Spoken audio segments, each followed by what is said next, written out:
After my wife's infidelity, I accidentally became a millionaire. Now I'll tell you how it was. Those words could tie a neat bow around the mess my life turned into, but the real story lives in the frayed threads, the quiet unraveling of a marriage I thought was unbreakable. It started on a Tuesday, mid-afternoon, in our city house, a place we carved out together. Nothing extravagant, just a 2-story brick box with a mortgage we'd paid off 5 years early. 15 years with Amelia had worn down any edges of doubt. We'd met in our 20s, 2 kids with big plans. She was sharp, ambitious, the kind of woman who could talk her way into anything. I was steadier, grounded, the one who balanced her fire with late nights at the firm, building a life we could lean on. No kids, just a scruffy mutt named Cooper who'd flop at my feet each evening. It wasn't perfect, but it was ours, or so I'd convinced myself, until that day when the ground shifted beneath me. I'd been home since morning, a rare remote workday, my laptop humming on the kitchen table, papers scattered like a map of my routine. Amelia had left early, breezing out the door with a quick kiss and a line about a client brunch, standard for her marketing gig, nothing to question. I was deep into spreadsheets when she came back, her heels tapping a brisk rhythm against the hardwood. "Hey, you're still here," she said, dropping her bag with a thud, her voice bright, almost rehearsed. "You wouldn't believe the pitch I just nailed. Closed the deal in 10 minutes flat." She leaned in, pecked my cheek, and I mumbled something vague, my eyes still on the screen. That's when I saw it, a flash of gold at her throat. A necklace.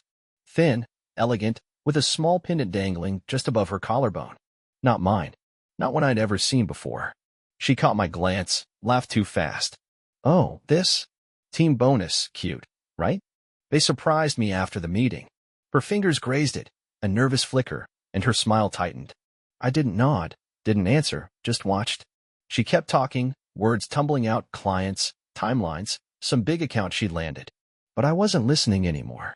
That necklace gnawed at me. I'd never been the jealous type, 15 years dulls that reflex, but something about her quick excuse, the way her eyes slid away, lit a spark I couldn't shake. She turned to grab a glass from the cabinet, and I studied her, the flush on her cheeks, the way she tugged at her hair, sharper than usual, like she'd spent extra time on it. Then it dropped, casual as a pebble in a pond. "Vincent loved the presentation," she said, pausing a half-second too long before adding, "You know, the senior VP." I didn't know. She'd never mentioned a Vincent. But I knew the name. Vincent Caldwell. The kind of man whose face you'd see on glossy magazine covers, real estate titan, old money, a walking vault of influence. My stomach twisted. I stayed silent, let her fill the space with more chatter, how the team celebrated, how she'd earned that necklace.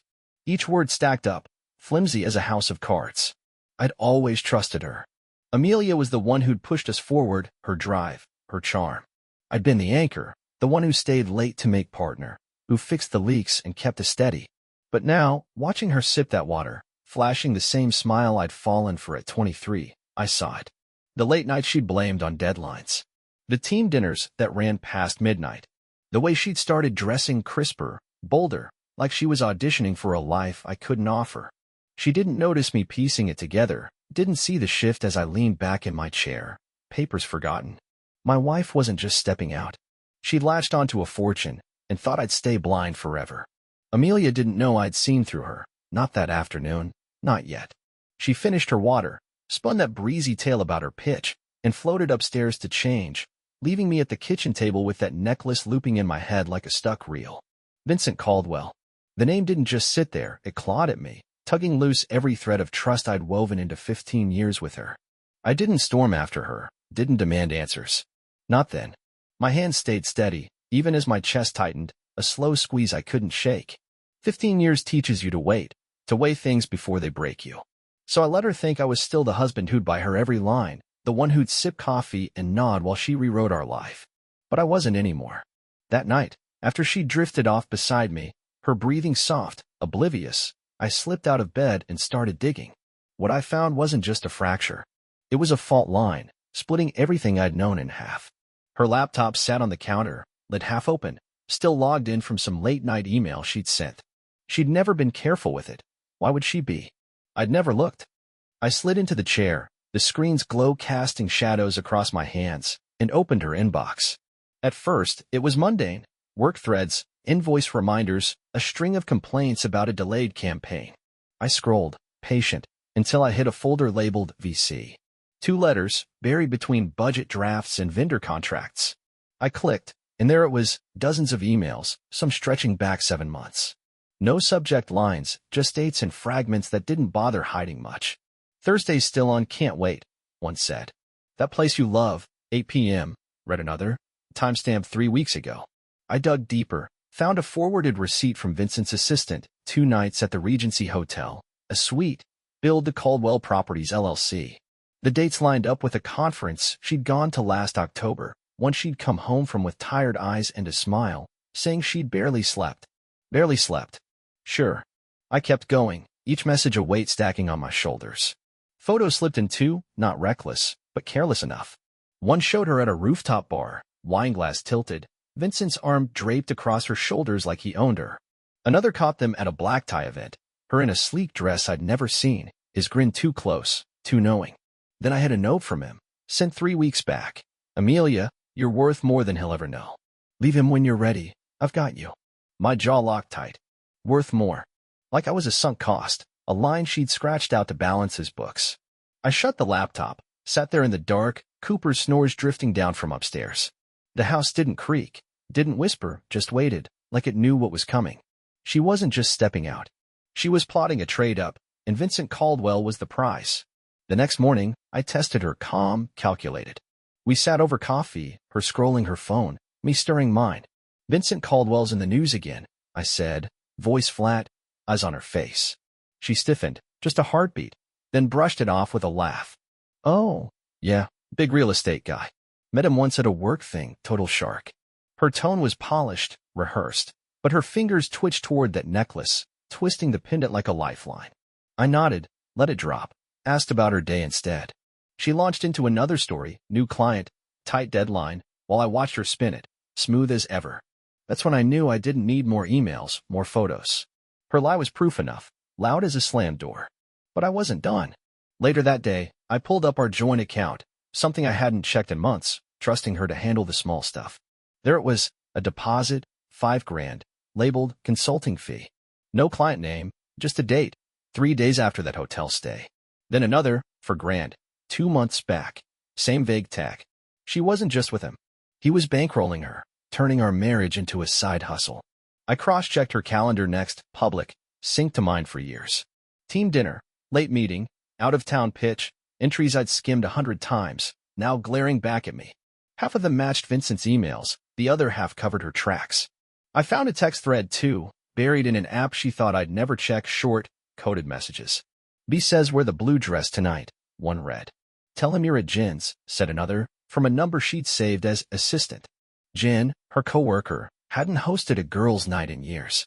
I leaned back, the screen blurring as it hit me. Amelia, my Amelia, who'd planned our anniversaries, who'd cried when we paid off the house, hadn't just betrayed me. She'd built a parallel life, brick by brick, with me as the foundation she'd kick away when the time was right.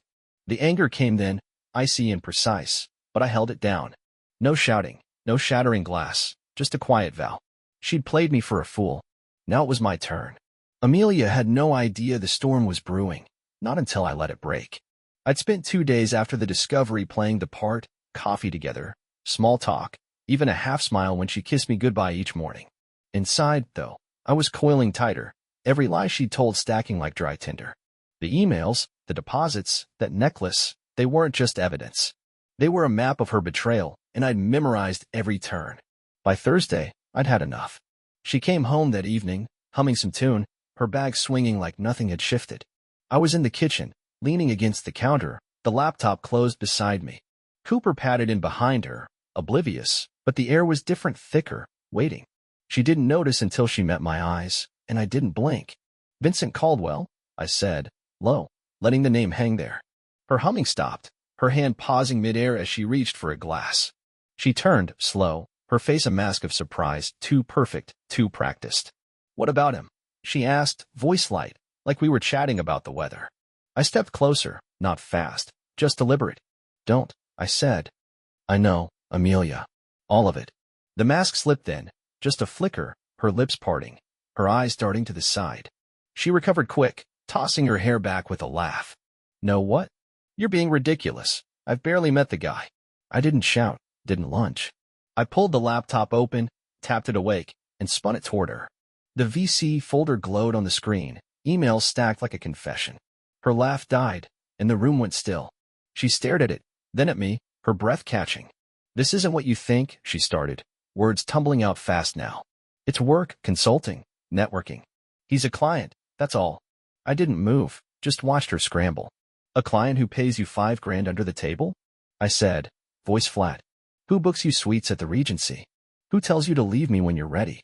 Her face went pale, then red, and she stepped back, clutching that necklace like it could save her. "You went through my stuff?" she snapped, flipping it on me. "That's low, even for you." I almost laughed, almost. "Low," I said, stepping closer again. "Lower than 6 months of lies? Then sneaking off with a millionaire while I'm here, paying the bills you're cashing his checks to replace." She flinched, but she didn't crumble, not yet. "You don't get it," she said, her tone sharpening, defensive. "Vincent's not just some fling. He sees me, really sees me. I'm not stuck in this rut with him, scraping by, pretending it's enough." The words hit hard, each one a swing she didn't pull back. "Pretending?" I echoed, my voice still steady, though something cracked inside. 15 years, Amelia. The house, the life, we built that. And you throw it out for what? His money. She glared, chin up, defiant now. "It's not about money," she told back. "It's about more than you'll ever understand. He's powerful, connected. I deserve that." I let that sit, let it burn. "Deserve," I said, slow. "So I'm the stepping stone you kick away when the climb's done." Her eyes flashed, but she didn't deny it. Instead, she doubled down, voice rising. "You're twisting this. I didn't plan it. It just happened. And yeah, maybe I stayed because he's got more to offer. You think I want to rot here forever?" That was the moment, the raw, ugly truth spilling out. She wasn't sorry. She was proud. I took a breath, held it, then let it go. "Rot here," I repeated, quieter now. "With me." She faltered, just a second, then pushed on. "I didn't mean it like that. You're making it worse than it is. We can figure this out." Figure it out. Like it was a math problem, not a marriage she torched. I stepped back, hands in my pockets, looking at her, really looking.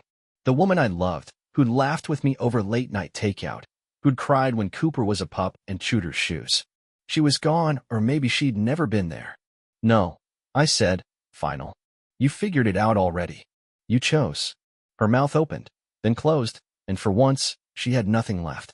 The silence stretched, heavy, until I turned away, leaving her standing there with her excuses and that damned necklace. I didn't yell, didn't break anything, not yet. But inside, the fuse was lit, and it wasn't going out. Amelia thought she'd won, thought she could stand there, spitting excuses, and I'd just swallow it. She was wrong. After that confrontation, I didn't sleep. I sat in the spare room, Cooper sprawled at my feet, and let the pieces settle. Her words looped in my head. "He sees me. I deserve that," each one a spark feeding the fire I'd kept banked. She'd chosen Vincent Caldwell, his money, his world, and painted me as the anchor dragging her down. Fine. If she wanted that life, I'd make sure everyone knew what it cost her, and what she really was. A climber, clawing her way up on his wallet. By morning, I had a plan. It wasn't loud, wasn't messy. It was precise, and it would burn her where it hurt most. I started small, methodical. She'd left for work like nothing happened, tossing a breezy "see you later" over her shoulder. I waited until her car vanished down the street, then pulled her laptop again. The VC folder was still there, a goldmine she hadn't thought to bury. I didn't just screenshot the emails, I compiled them, every date, every promise, every dollar that passed between them. The hotel receipts, the consulting deposits in our account, the photo of her grinning at his side, all of it. Then I dug deeper, cross-referencing her calendar with Vincent's public schedule, easy enough to find online. Gala appearances, charity dinners, a keynote at a real estate expo, she'd been there, tagged in background shots on social media, clinging to his arm while I sat home, blind. I built a timeline, a story no one could unsee. The twist came when I found her pitch deck, buried in her work files, a presentation she'd prepped for Vincent's company. She bragged about nailing it that Tuesday, but it wasn't just a win. It was a sales pitch for herself. Slides titled "Strategic Partnership" and "Mutual Growth," laced with flattery about his vision, his influence. One line stood out. "I bring the expertise, you bring the resources." Resources. That's what she'd reduced him to, what she'd reduced us to. I saved it, added it to the pile. She'd handed me the rope. Now I'd tie the knot. I didn't stop at evidence. I went public, quietly, surgically. Amelia loved her network, her LinkedIn, her industry contacts, the glossy reputation she'd polished for years. I drafted a post, not to my own page, but to a local business forum she followed, one her colleagues haunted.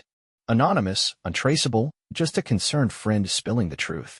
Amelia's latest consulting gig looks lucrative. Wonder if her husband knows Vincent Caldwell's footing the bill. It read, linking a Google Drive folder with the files, emails, photos, that pitch deck. No accusations, just facts, laid bare for anyone to connect. Within hours, it spread, shares, whispers, a coworker texting her in a panic. I watched the notifications ping her phone, left untouched on the counter while I sipped coffee, waiting. She came home early, face tight, eyes wild. "What did you do?" she hissed, slamming her bag down. I didn't flinch, just met her stare. "You're trending," I said, calm, nodding at her phone. She grabbed it, scrolled, and the color drained from her. This is insane," she stammered. "You're ruining me." I leaned back, hands folded. "No, Amelia. You ruined you. I just made it loud." She tried to pivot, voice shaking. "Vincent will fix this. He's got people, lawyers." I cut her off, slow, deliberate. "Vincent's not the savior here. He's the mark. You think he'll keep you now, when everyone knows you're in it for his cash?" Her mouth opened, then shut, and I saw it land, the realization that her golden ticket might just tear up the ride.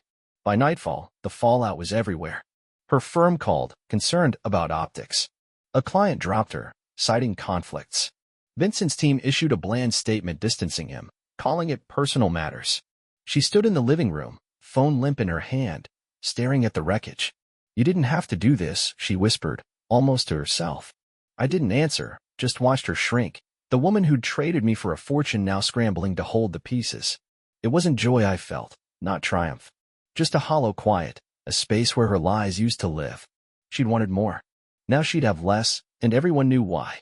Amelia's world didn't just crack after that post, it shattered, and I watched it happen from the sidelines, a spectator to the chaos I'd unleashed. The fallout wasn't loud in our house, no screaming matches, no slammed doors. Just silence, thick and heavy, filling the spaces where our life used to hum. She stayed late at the office the next day, then the next, dodging me, dodging the whispers that followed her online. I didn't chase her down, didn't gloat. I sat with Cooper, his head on my knee, and let the days blur, work, coffee, walks, while the storm I'd kicked up played out. Her firm put her on review, a polite way of saying she was a liability. Vincent's camp went quiet, no calls, no texts, at least none I could see. She'd come home each night, eyes hollow, and I'd catch her staring at that necklace, twisting it like it could rewind time. It couldn't. Neither could I. The shock had hit me first, back when that necklace glinted and Vincent's name slipped out, sharp, sudden, like a jolt I couldn't dodge. I'd replayed it all 15 years, the house, the promises, searching for the moment I'd missed her turning away. There wasn't one. She drifted slow, steady, and I'd been too busy holding us together to notice. That shock morphed fast, hardening into anger, cold, not hot, the kind that fueled my plan. Exposing her was an impulse, it was a choice, each step deliberate, watching her facade crumble. I'd wanted her to feel it, the weight of her own lies, and she did. But now, days later, that anger was fading, sinking into something else, something quieter, sadder. I wasn't raging anymore. I was tired. Tired of her, of us, of the life I'd clung to like it still meant something. I started packing small things at first. Books I'd read alone, clothes she'd never liked, a spare leash for Cooper. Not leaving yet, just preparing, testing how it felt to let go. She noticed, cornered me one evening in the kitchen, her voice thin. "What are you doing?" she asked, eyeing the half-filled box. I didn't look up, just kept folding a shirt. "Thinking," I said, steady. She hovered, then sank into a chair, hands clasped tight. "We need to talk," she said, softer now, almost pleading. I nodded, set the shirt down, and faced her, really faced her, for the first time since the confrontation. She looked smaller, frayed, the shine she'd carried with Vincent gone. I waited. She'd start this one. "I didn't mean for it to end like this," she said, staring at the table. "I didn't. Vincent was a mistake, okay? I got caught up, lost myself." Her words were careful, rehearsed, but they didn't land. I leaned back, arms crossed. A mistake? I repeated. Slow. 6 months, his money in our account, you pitching yourself to him. That's not a mistake, Amelia. That's a decision. She flinched, eyes flicking up, then away. I know I hurt you, she said, voice cracking. I know I messed up everything. But we can fix it. I'll quit, cut him off. Whatever you want. Whatever I wanted. Like I was the one who'd broken it, and she was handing me the glue. I let that sit, let the silence stretch until it pressed against us both. You think I want that? I said finally, calm, measured. You think I want to patch this up, keep you here after you chose him, his life, his cash, over me? She shook her head, fast. It wasn't about the money, not all of it. I just felt trapped, like I wasn't going anywhere. He offered something bigger. I nodded, not surprised. Bigger, I said. And I was smaller. The rut you wanted out of. She opened her mouth, closed it, then tried again. I didn't mean it like that. I loved you. I still do, in a way. In a way. That stung, but not like it would have a week ago. Now it just settled, another truth I'd carry. I stood, paced a few steps, then stopped. I loved you too, I said, looking past her, out the window where the city lights flickered. Enough to build this, us, for 15 years. Enough to trust you when you started slipping. But love's not a ledger, Amelia. You don't balance it with excuses or promises to quit him now that he's done with you. Her head snapped up, eyes sharp. That's not fair, she said, voice rising. You think he's done with me because of what you did? You think I'm that disposable? I met her gaze, unflinching. I think he's a man who buys what he wants. And you sold yourself cheap, too, judging by those deposits. She stood then, chair scraping, tears brimming but not falling. You're vindictive, she whispered. I didn't know you could be this vindictive. I didn't answer right away, just watched her, the woman I'd once promised forever to, now a stranger unraveling in front of me. Maybe I didn't either, I said, quiet. Maybe you brought it out. She wiped her eyes, steadied herself. So what now? Divorce? You kick me out. I shook my head, slow. No rush. You can stay until you figure out where to land. But me, I'm done. I'm leaving. Not today, not tomorrow, but soon. This isn't home anymore. She stared, processing, then sank back into the chair, deflated. You're really walking away, she said, more to herself than me. After everything. I nodded, picking up the shirt again, folding it neat. Yeah, after everything. The sadness was there now, full and heavy, not for her, not anymore, but for what we'd been. The shock was gone, the anger spent. Acceptance crept in, slow and steady, a tide I couldn't fight. I didn't hate her, not really. I just didn't need her. Not the way I'd thought I did. She sat there, silent, as I finished packing the box, Cooper nudging my leg like he knew something was shifting. I'll take him with me, I said. Final. She didn't argue, just nodded, tears slipping free now, and I turned away. One last conversation, one last decision. It was over. Amelia faded from my life like a shadow thinning at dusk, not gone all at once, just less there, until I barely noticed the absence. After that last talk, I didn't rush out. I took my time, packed the rest of my things, found a small apartment across town, and signed a lease with Cooper's leash in hand. She stayed in the house, said she'd sort it out, sell it maybe. I didn't care. The papers came later, divorce, clean, no fight left in either of us. She kept her job, though the rumors clung like damp rot. Vincent never called her back, his silence louder than any statement. I didn't check on her, didn't need to. What we'd had was ash now, and I was done sifting through it. Looking back, I learned something: trust isn't a gift you give forever. It's a loan, and she defaulted hard. The days after stretched thin, quiet. Work kept me steady, numbers, deadlines, a rhythm I could lean on.